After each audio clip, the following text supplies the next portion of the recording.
Hello students, today we are going to start with the third unit. Here we are going to study regarding sampling. And today we will study what is sampling, what is the process of sampling, and what is the need of sampling, and some concept involved in sampling. So sampling is a process used in statistical analysis in which a predetermined number of observations are taken from larger population. So for example, if you want to study the customer satisfaction towards Hero Motorcorp. So there will be huge customers available, but you will choose some sample, okay, in that to understand it. So that is called the sampling. We are taking from the population. So the methodology used to sample from large population depends on the type of analysis being performed, what type of study we are going to do. But it may include simple random sampling or even systematic sampling also. So sampling may be defined as the selection of some part of aggregate or totality on the basis of which a judgment or inference about the aggregate for totality is made. That means we have a population to whom we are going to study. So in that population, we are selecting the some part of total, okay, on the basis of which we will take some judgment or some experiment we have decided. So that is called the sampling. So if you look at in other words, it is the process of obtaining information about an entire population by examining only a part of it. So we are selecting some part to study whole population. In most of the research work and surveys, the usual approach happens to be to make a generalization or to draw inference based on sample about parameters of population from which the samples are taken. So obviously we do it through the survey method, which is always that is the best. And there is an experiment method also, but most of the time for go for the survey method. So where we take some parameters and on that basis we will select the sample. So the researcher quite often selects only few items from the universe for his study purpose. So all this is done on the assumption that the sample data will enable him to estimate the population parameter. So with that data, we can study about the whole population.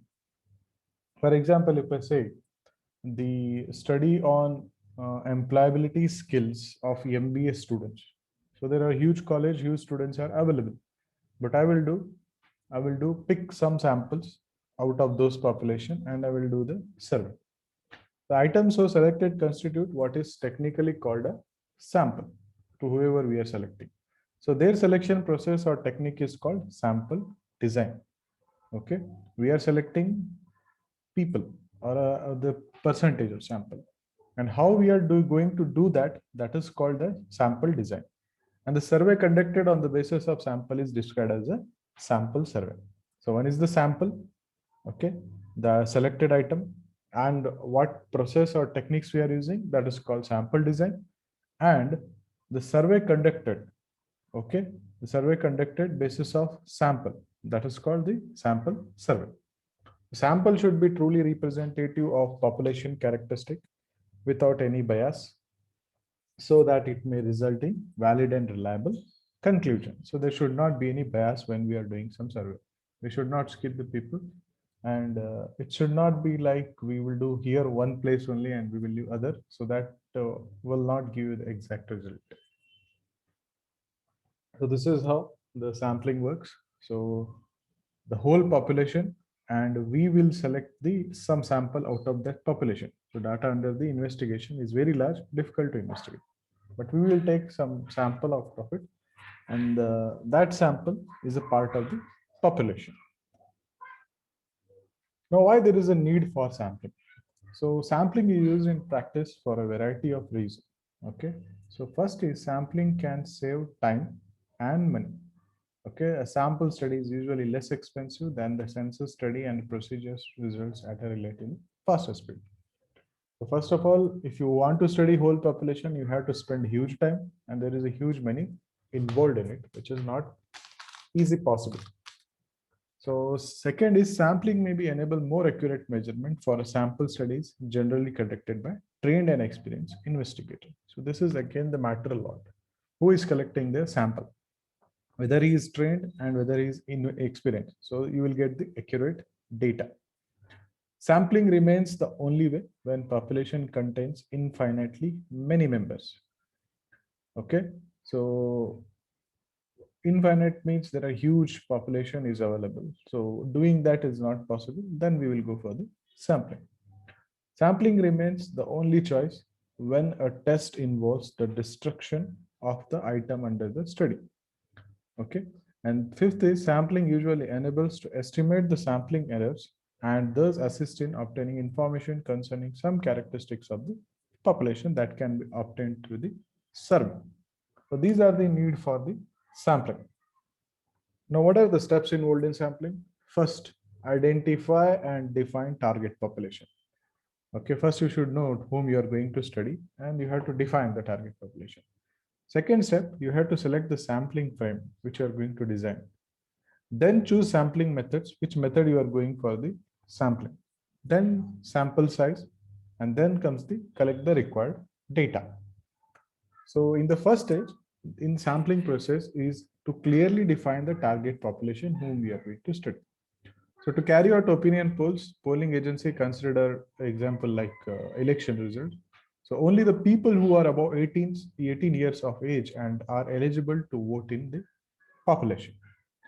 Okay, that is the target population. And second, sampling frame. It is a list of item or people forming a population from which the sample is taken. That is the sampling frame. And so the sampling frame would be the list of the people whose names appear outer list of a constituency. So this constituency, so this is the number of population we are going to make the survey. Step 3, generally probability sampling methods are used because every vote has equal value and any person can be included in the sample. It's not like your vote is higher or it is less irrespective of his caste, community or religion. So different samples are taken from different region all over the country. And step 4 is sample size. It is the number of individuals or items to be taken. So in a sample that would be enough to make inference about the population with the desired level of accuracy and precision. Okay. So larger the sample size, more accurate our inference about the population would be.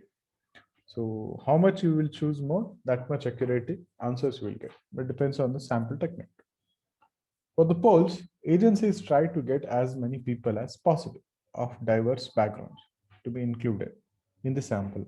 So that would help in the predicting the number of seats a political party can win. So you have seen this method whenever you switch on the TV news channels. So they will be showing this is the exit poll result. So that is all about the process, how they exactly do this. Step 5, once the target population, sampling frame, sampling technique, and sample size have been established, the next step is collect the data from the sample. This is the last step. Now, in opinion poll, agencies generally put questions to the people like which political party are they going to vote for and has previous party done any work. So that is how they collect the data. So based on the answers, agency try to interpret who the people of a constituency are and going to vote for and approximately how many seats is political party going to win. So this is, you have seen BJP will get this much, Congress will get this much, JDS will get this much. This is all how they do it with the help of the sampling. Now, some fundamental definitions you need to understand in sampling. The first is the universe or the population. So what is universe and what is population? Universe refers to the total the item of unit in the field of inquiry, and where the term population refers to the total item about which information is desired. So that is the universe and this is the population. One is inquiry, the field, and another one is the information from which we are taking the information. It might be finite or it might be infinite. Finite, which we can count it, and infinite, which is not possible to count. Okay. Next is sampling frame. So what is frame? So the elementary unit or the group of clusters, such units may form the basis of sampling process, in which case they are called the sampling units.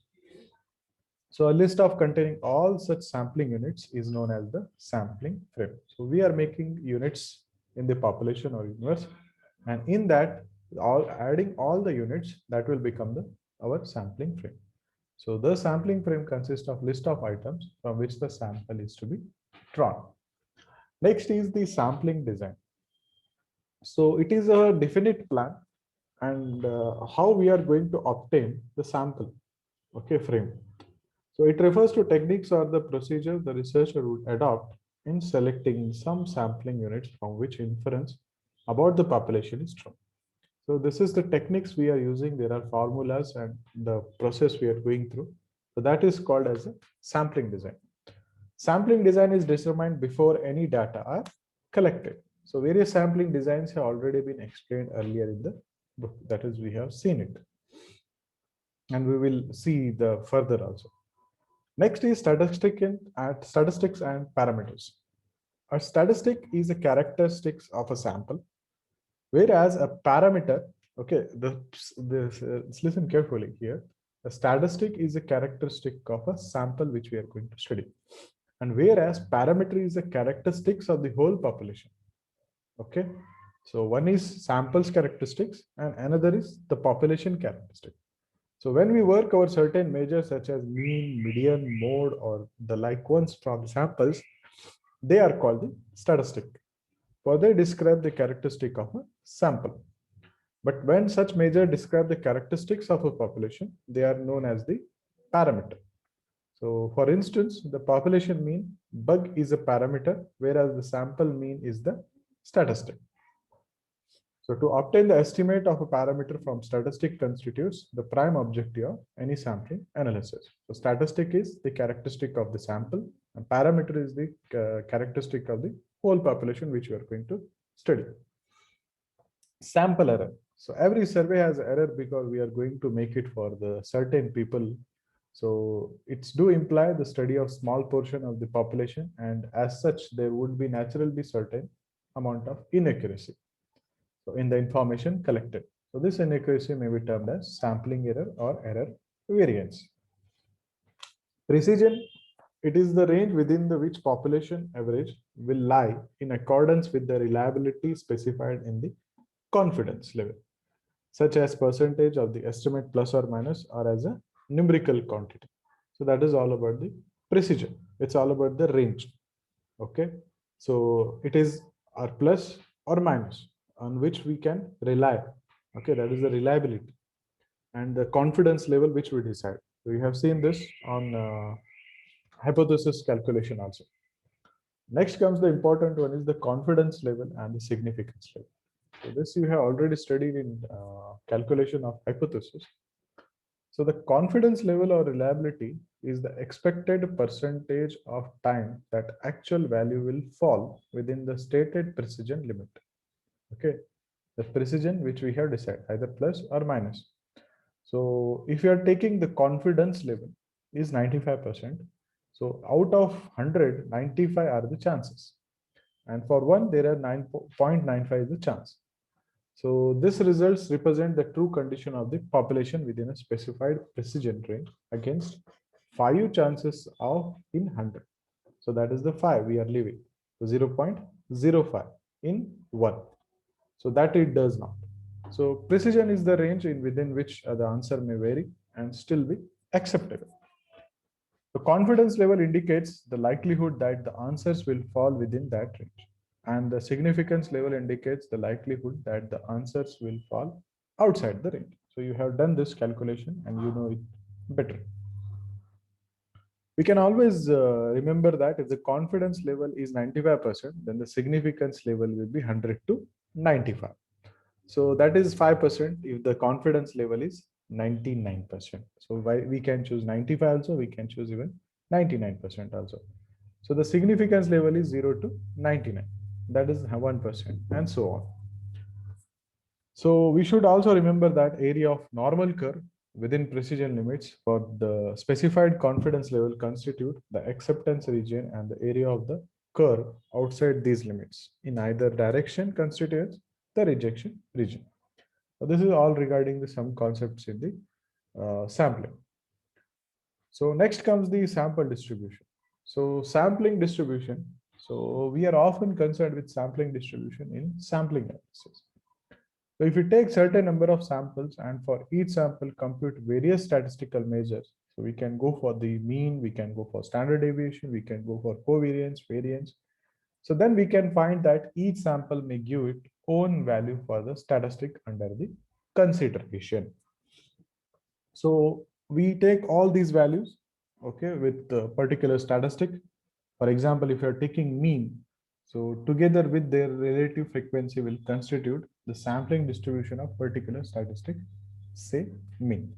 Okay, that is the distribution. So accordingly, we can have sampling distribution of mean or the sampling distribution of standard deviation or sampling distribution of any other statistical measure. That calculation we can do with the available data. So it may be noted that each item in a sampling distribution is a particularly statistic of a sample. So that we have seen the statistic and the parameter. So the sampling distribution tends quite closer to the normal distribution if the number of sample is very, very large.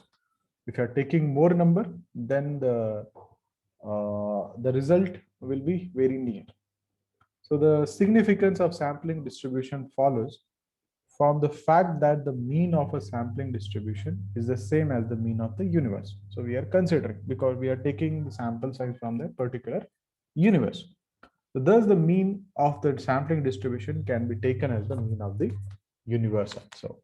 So these are the concept regarding the sampling and the types of sampling that are probability sampling and non-probability sampling.